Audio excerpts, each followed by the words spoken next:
రాష్ట్ర వ్యాప్తంగా ఉన్నటువంటి మున్సిపల్ కార్పొరేషన్లు, మున్సిపాలిటీలు, నగర పంచాయతీలో పనిచేస్తున్నటువంటి ఉద్యోగ కార్మికుల సమస్యల పరిష్కారం కోసం ఈ నెల 13వ తేదీ నుండి రాష్ట్ర వ్యాప్తంగా Andhra Pradesh municipal workers and employees federation CI2 అనుబంధ సంఘం ఆధ్వర్యంలో ఇంజనీరింగ్ కార్మికులు సమ్మెబాట పట్టారు.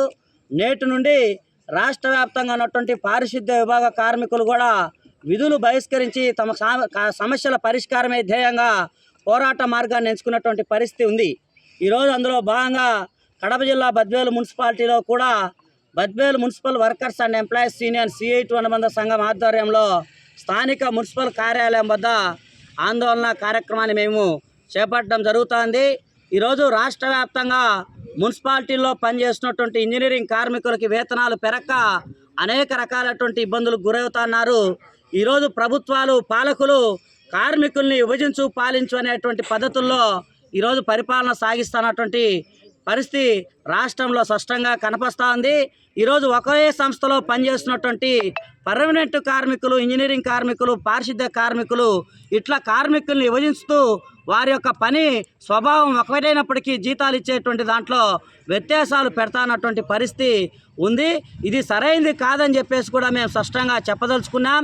కాబట్టి ఎవరైతే కాంట్రాక్ట్ అవుట్సోర్సింగ్లో పనిచేస్తున్నటువంటి కార్మికులకు అందరికీ కూడా ఒకే రకమైనటువంటి వేతనాలు ఉండాలా, అలాగే ఒకే రకమైనటువంటి పని చేస్తున్నటువంటి పర్మనెంట్ కార్మికులు, కాంట్రాక్ట్ కార్మికుల మధ్య కూడా వేతనాల వ్యత్యాసం కూడా సరైనటువంటిది కాదు. సుప్రీంకోర్టుల తీర్పు ప్రకారం సమాన పనికి సమాన వేతనాన్ని కూడా అమలు చేయాల్సినటువంటి నేపథ్యం రాష్ట్ర ప్రభుత్వాలపైన ఆ బాధ్యత ఉన్నప్పటికీ ఈరోజు ఆ బాధ్యతల్ని మరుస్తున్నటువంటి పరిస్థితి మనం చూస్తున్నాం. అట్లాగే ఈరోజు మున్సిపల్ రంగంలో దాదాపు 18 నెలల క్రితం 17 రోజుల పాటు రాష్ట్ర వ్యాప్తంగా సమ్మె నిర్వహించి అనేక అంశాలపైన ఒప్పందాలు కుదుర్చుకొని 18 నెలలు గడుస్తున్నా నేటికి కూడా ఒప్పందాలకి అవసరమైనటువంటి ఉత్తర్వులు వేయడంలో ఈరోజు రాష్ట్రంలో కూటమి ప్రభుత్వం చాలా నిర్లక్ష్యం వ్యవహరిస్తోంది. కాబట్టి ఆ ఒప్పందాలకు సంబంధించి పర్మనెంట్ ఉద్యోగులకి రిటైర్మెంట్ వయసు 62 ఏళ్ళకు పెంచారు. కాంట్రాక్ట్ అవుట్సోర్సింగ్ కార్మికులకు కూడా 62 సంవత్సరాలకి వయో పరిమితిని పెంచుతూ ఉత్తర్వులు జారీ చేయాల్సినటువంటి అవసరం ఉంది. అట్లాగే రిటైర్మెంట్ బెనిఫిట్స్ కింద 75,000 మంజూరు చేస్తామని చెప్పేసి ఆనాడు సమ్మె సందర్భంగా ఒప్పందాలు చేసుకున్నారు. దానికి సంబంధించి కూడా జీవోలు ఇవ్వడంలో నిర్లక్ష్యం వ్యవహరిస్తున్నారు.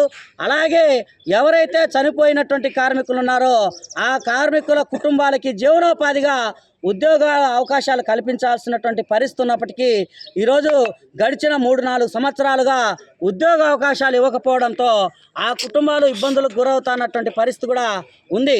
అట్లాగే GOMS నెంబర్ 25 ప్రకారం సాధారణ మరణానికి 2 లక్షలు, ప్రమాద మరణానికి 5 లక్షలు చెల్లించాలని చెప్పేసి ప్రభుత్వం ఉత్తర్వులు ఇచ్చినప్పటికీ స్థానిక మున్సిపాలిటీల్లో చనిపోయిన కార్మికుల కుటుంబాలకు సైతం ఎస్గేషియాలు చెల్లించడంలో కూడా తీవ్రమైనటువంటి నిర్లక్ష్యాన్ని స్థానిక అధికారులు ప్రదర్శించడం సరైనటువంటి కాదని చెప్పేసి కూడా మేము ఈ సందర్భంగా చెప్తున్నాం. అట్లాగే ఈరోజు రాష్ట్ర వ్యాప్త పాలసీ వ్యవహారాలకు సంబంధించి కాకుండా స్థానిక మున్సిపాలిటీలో కూడా ఎక్కడ వేసినటువంటి సమస్యలు అక్కడే దొల్లుతున్నటువంటి పరిస్థితి ఉంది. ఇక్కడున్నటువంటి అధికారులకి, పాలకులకి అనేక మార్లు, అనేక పర్యాయాలు అర్జీల ద్వారా, ఆందోళన ద్వారా సమస్యలు విన్నవించినప్పటికీ సమస్యలు పరిష్కరించే దిశగా చర్యలు చేపట్టడంలో పూర్తిగా వైఫల్యం చెందినటువంటి పరిస్థితి ఉంది.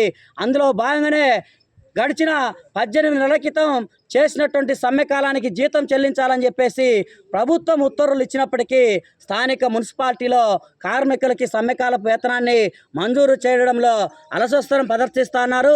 అట్లాగే నిత్యం ప్రజలు విసర్జించేటువంటి మురికి మలినాల్ని చేతులతో ఎత్తిపడేసేటువంటి మున్సిపల్ పారిశుద్ధ్య కార్మికులకి ఆరోగ్య భద్రత కోసం, అంటువ్యాధులు ప్రబలకుండా ఉండేదానికోసం కనీస రక్షణ పరికరాలుగా అందించేటువంటి ఏవైతే కొబ్బరి నూనె ఉందో, సప్పులు